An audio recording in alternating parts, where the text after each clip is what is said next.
செருப்பே இல்லாத காலத்துல தோல்ல சுமந்தவங்கள வளர்ந்ததுக்கு அப்புறம் செருப்பால அடிக்காம விட்டாலே பெரிய விஷயம். அப்படி ஒரு கேடுகட்ட காலம் இது. இங்க பழச நினைச்சு பார்த்ததோட நிறுத்திக்காம நட்புக்காக இப்பவும் தோல் கொடுக்க சில ஹீரோக்கள் இருக்காங்க. அதுல நம்ம விஜய் சேதுபதியும் ஒண்ணு. மத்த ஹீரோக்கள் அவரை பார்த்து பாடம் படிச்சுக்க வேண்டிய அவசியமும் கூட. தென்மேற்கு பருவக்காற்று படத்து மூலமா ஹீரோவோ அறிமுகமானவர் விஜய் சேதுபதி. தன்னை அறிமுகப்படுத்திய சீனு ராமசாமிக்கு வாங்கி கொடுத்த வாய்ப்பு தான் தர்மதுரை. இந்த படத்தோட பாடல் வெளியீட்டு விழாவுக்கு வந்த விஜய் சேதுபதி அவ்வளோ பேர் முன்னிலையும் சாஷ்டாங்கமா தன்னுடைய குருநாதர் காலில் விழுந்து வணங்கியதை வாய்ப்பலந்து கவனிச்சிட்டு இருந்தது கூட்டம். அது மட்டும் இல்லாம இந்த படம் சம்பந்தமான பிரஸ் மீட்ல பேசிய சீனு ராமசாமி, அப்பாக்கள் பிள்ளைகளை கைப்பிடிச்சு கூட்டுட்டு போய் கிரவுண்டுக்குள்ள இறக்கி விடுவாங்க.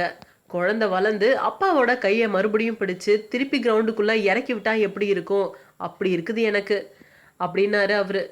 நான் இயக்கிய இடம் பொருள் ஏவல் படம் வெளிவராம நின்றுடுச்சு.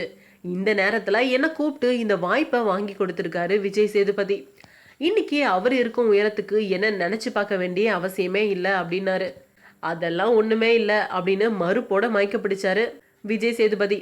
தென்மேற்கு பருவக்காற்று படத்துல என்ன அறிமுகப்படுத்தியிருந்தாலும் என்கிட்ட முழு கதையும் சொல்லி பிடிச்சிருக்கா, இந்த சீன் எப்படி இருக்கு அப்படின்லாம் என்கிட்ட கேட்டவர் சீனு ராமசாமி.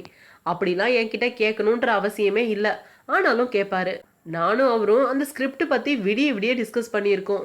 நான் ரொம்ப கஷ்டத்துல இருந்த நேரத்துலலாம் எனக்கு தன்னம்பிக்கையும் தைரியத்தையும் கொடுத்தவர் அவர் தான்.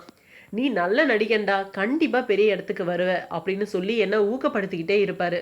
என்னோட ஒய்ஃப் கிட்ட கூட, மகளே நீ கவலைப்படாத, சினிமாவில் இவன் பெரிய இடத்துக்கு வருவான் அப்படின்னு சொல்லிக்கிட்டே இருப்பாரு. அது மட்டும் இல்லாம எங்களை பார்க்கும்போதெல்லாம் ஒவ்வொரு வாட்டியும் 100 ரூபாய் செலவுக்கு கொடுத்துட்டு போவாரு அப்படின்னு பழச அப்படியே நெகிழ்ச்சியோட தன்னோட நினைவுக்கு கொண்டு வந்தாரு விஜய் சேதுபதி. இப்படி ஒரு நெகிழ்ச்சியான நினைவலையோட கூடிய பிரஸ் மீட் நடந்து எத்தனையோ நாளாச்சு. இப்படியாப்பட்ட கேரக்டர் இருக்க விஜய் சேதுபதிக்கு எவ்வளவு புகழ்ந்தாலும் அது பத்தவே பத்தாது.